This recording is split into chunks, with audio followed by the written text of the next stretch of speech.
Hey, church. One of the best things about being a pastor for me is that I get to have a front row seat in seeing what God is doing in your lives. And that's a real encouragement and privilege for me. And so we want to, as the Bible tells us to encourage one another.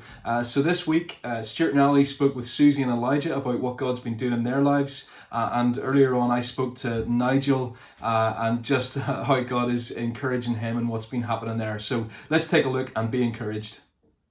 Hey pals, thanks so much for joining us. For anyone that doesn't know you, would you mind quickly explaining who you are, what you do, and how long you've been at Village for?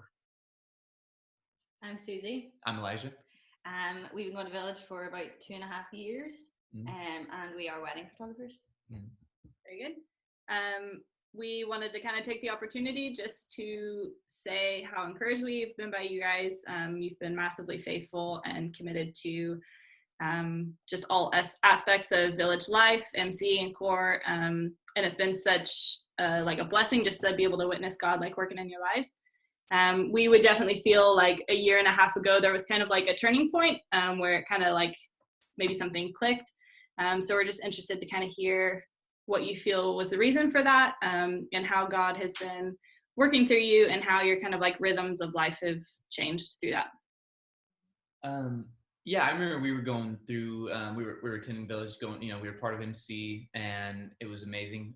We were definitely going through some stuff at the time, our marriage and working together and with starting this business, and just a pretty stressful time. And I remember coming over to your guys' house. We had dinner with you, and you guys, we were just sharing all the stuff that we were going through and really needing some words of encouragement. And I remember you guys just really speaking into us and really blessed us that night. And so we came away. I remember I specifically came away that night just feeling like, it was the best thing to be a part of. And everyone that's been in our MC has been so encouraging to us, so beneficial. Yeah, that was the first time we had properly been vulnerable with people in Village, and it kind of just gave us this new perspective on relationships within the church, and it was just hugely beneficial, and was a huge turning point in our lives. Yeah, that's great. And do you feel like kind of that change, what kind of rhythms do you feel have changed, like being in the Word, like studying more, that kind of stuff? Do you feel like that kind of, I don't know, what do you think about? Yeah, that time we were shooting about 50 weddings a year. We were extremely burnt out, and all of our spare time, all of our time really was just about that. Yeah. Up until then, but then opening ourselves up to these relationships kind of made us just recalibrate on our own lives, and we just decided to get into the Word more ourselves and kind of focus on that in our marriage instead of just work all the time. So it really helped us get deeper with each other and deeper with God. That's great. Bringing it kind of up to speed as well at the minute. Obviously, being wedding photographers and self-employed, you guys have been fairly heavily affected by the restrictions and all of the rest of it. How has this challenged your trust or your reliance on Christ? Well, we were set for a really busy year. We were shooting in different countries. It was just really busy. And at the end of the year, we were hoping to move. But it's all obviously up in the air. And we've just been trying to deal with that loss of control, which I'm sure everybody is. Yeah. And that's something we struggle with the most. But I think what's encouraging is just reminding ourselves that God is completely in control in this, and he intends to see it through. So no matter how different this year looks for us, that's what we've got to just keep reminding ourselves. Class, do you have any other thoughts kind of along that stream? You guys, we've chatted previously about how you can, like, you've had up and down weeks, but ultimately kind of as we've kind of been learning through the sermons and stuff, kind of like that overriding joy, even though the happiness probably comes and goes. What kind of briefly has been kind of your experience of that, individually and like married?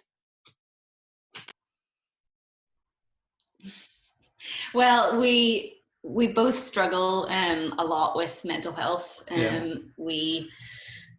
It's a real effort sometimes to try and feel that contentment, and we'll kind of just switch off week by week on who's going to be the one that struggles more. This week it's probably a bit of both, but last week it was definitely me, and Elijah really rallied and helped me. The week before that was definitely me. That was him. But I think just together, all we can do is just build each other up. And yeah, we started through this. We started like a morning devotional thing together as that's been huge. Which is not something we would have done normally. We would have thought, we're not really that kind of people. But and probably say we're too busy because we got to go to the office or something. Yeah. So it's stretched us in that way, and we're learning more about God and our marriage, and that's great. Obviously, during COVID, community kind of family life is much different. Everything is online, and we don't really get to see each other. We've definitely felt kind of that screen fatigue, and I know you guys have mentioned that as well, but you guys have massively engaged with that, both with MC and core and just even other times as well. Would you have like an encouragement for maybe people who are feeling just kind of demotivated and just a bit fed up with kind of the situation we're in right now? Yeah, I would say, I mean, for me personally, it never sounds good to get on a laptop and have these awkward silences and these just, but I remember specifically, I think it was last Thursday, we were just stressed out making dinner. We knew that this was happening and it's time. And then I just didn't want to do it. And Suzy encouraged me, just let's do it. And first 5 minutes was so encouraged and loved it. And so if that's just for me personally, it never really sounds good, but it always is, like, and so I think it helps to just be open about that struggle, and in us doing that on Zoom and FaceTime and stuff with core and MC, if we're not honest about how we feel, then we can't help other people. So it's been class to just be able to be as vulnerable as possible on Zoom. And I think despite the fact that in this time we can't control anything, well, the one thing we can control is our attitude. So we're just trying to have good attitudes, which is very hard most of the time. And hearing other people's struggles as well, we're sometimes the spotlight's just always on us and our own problems.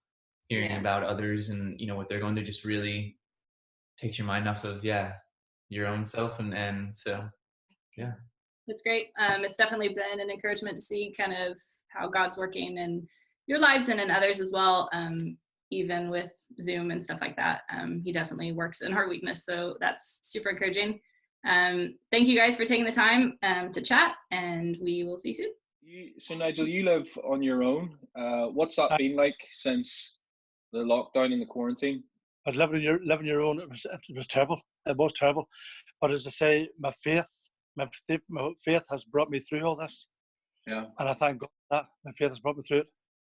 Well, I'll be honest with you, I have asthma and diabetes. And when I went into the shops, I wore a mask and gloves, but I was still scared of getting this COVID-19 because I was more worried about who's going to look after the dogs and cats if I get this. Yeah. I wasn't worried about myself, but I asked God every morning before we went out to watch over me and protect me, and He did. And as I say, look, thank God, He's done this every day for me, and He's in this house. I can feel His presence. There's such a great peaceful atmosphere in this flat. I don't fear anything. I can go out to go to the shops, and I don't even fear the coronavirus now. I don't. Yeah, praise God. That's really great. That's great. That's great. And so you're in the flat. You're living on your own. You've got your dogs, and then what's it like? Just praying and your spiritual life that you've been going through over the past few weeks. Then.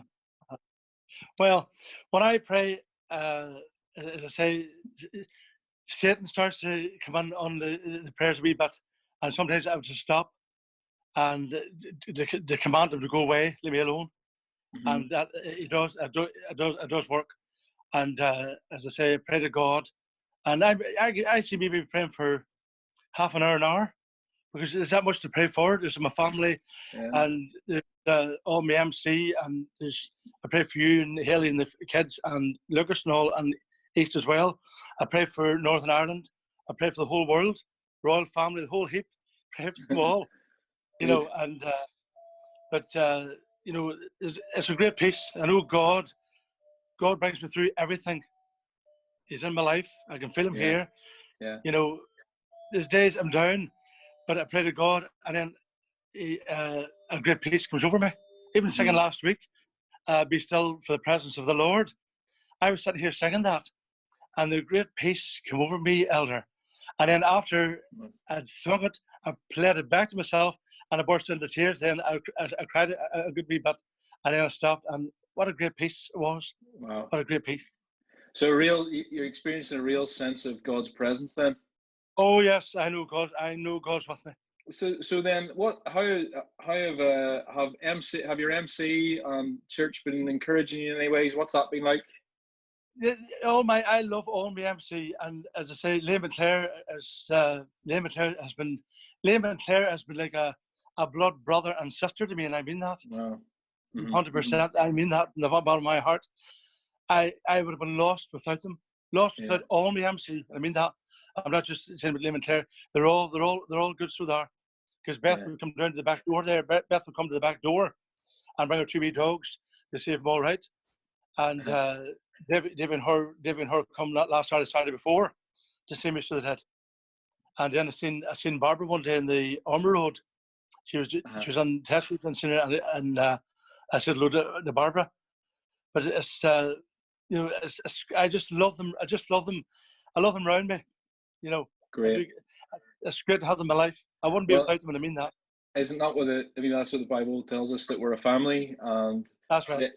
And this family will last for eternity, not just for this life. So, anyway, that's we need to wrap up because we don't have much time. But thank you so much, Nigel. That's really encouraging. I know that everybody else will be encouraged. That verse sticks in my mind. Is God has promised me He will never leave me nor forsake me, and I stick to that, Elder. I stick to that. Amen. You're just right. Brilliant. What a testimony. Thank you so much, Nigel. You're very welcome, Elder. Well, church, I hope that you find that encouraging. I know I certainly did. I just love hearing testimonies of what God is doing. I love that God is never not at work, that He's always at work in our lives. Maybe use seeing this video as an opportunity to pray for Elijah and Susie in their situation, and then extend that out to anyone else who's self-employed at this time. There are many self-employed people in our church who are struggling because of this situation. So pray for them, and then also pray for Nigel. And then also people who are living alone. We have many people in our church who live alone, and as Nigel said, this can be a lonely time.